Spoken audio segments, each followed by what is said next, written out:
If guns are outlawed, only outlaws will have guns. True? False? Maybe? Meaning weapons, the right to own, keep, and bear arms.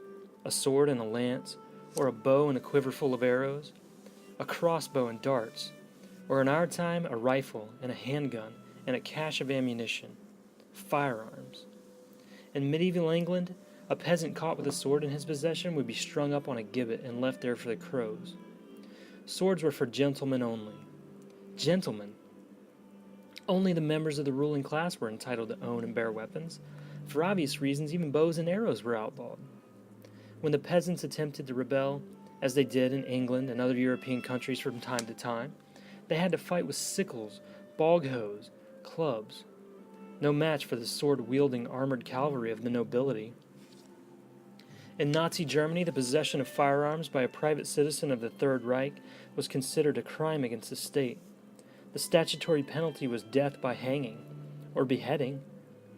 In the Soviet Union, as in Tsarist Russia, the manufacture, distribution, and ownership of firearms have always been monopolies of the state, strictly controlled and supervised.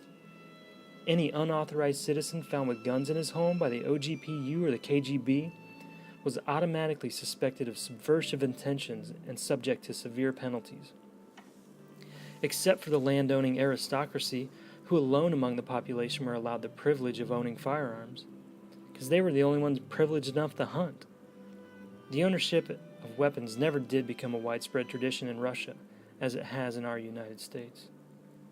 In Uganda, Brazil, Iran, Paraguay, South Africa, wherever the few rule the many, the possession of weapons is restricted to the ruling class, and of course their supporting apparatus like the military, the police, the secret police.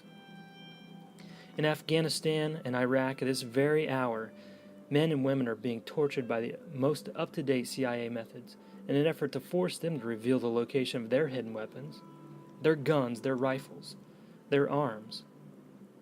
We can be certain that the communist masters of modern China will never pass out firearms to their 80 bajillion subjects. Only in Cuba, among dictatorships where Fidel's revolution apparently still enjoys popular support, does there seem to exist a true citizens' militia. There must be a moral in all this. When I try to think of a nation that has maintained its independence over the centuries, and where the citizens still retain their rights as free and independent people, not many come to mind. I think of Switzerland, of Norway, Sweden, Finland, Denmark, and of course our United States. When Tell shot the apple from his son's head, he reserved in hand a second arrow. It can be remembered for that Austrian tyrant Gessler, and he got him too shortly afterwards. Switzerland has been a free country since 1390. In Switzerland, basic national decisions are made by referendum and initiative, direct democracy, and in some cantons by open-air meetings in which all voters participate. Every single Swiss male serves a year in the Swiss army, and at the end of that year he takes his government rifle home with him, where he keeps it for the rest of his life. There is meaning in all this. I'm not a gun fanatic. I own a couple of small caliber weapons. I rarely take them out to shoot them. I gave up deer hunting 15 years ago when all the hunters began to outnumber the deer.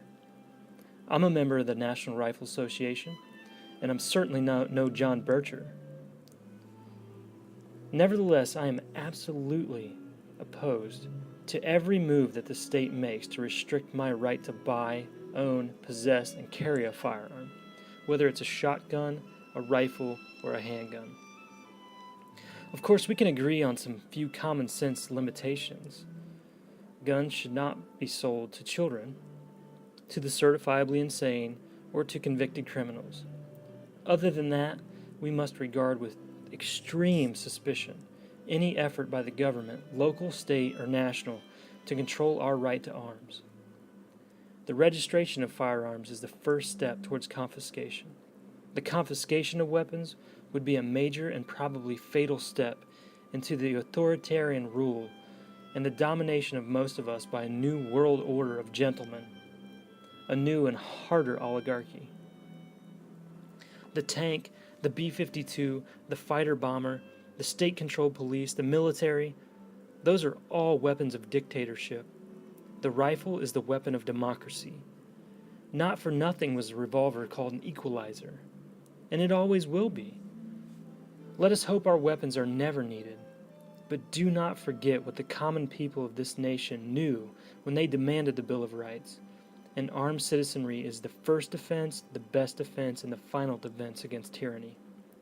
If guns are outlawed, only government will have guns. Only police, only secret police, only the military, the hired servants of our rulers. Only the government and a few outlaws, of course. I intend to be among those outlaws.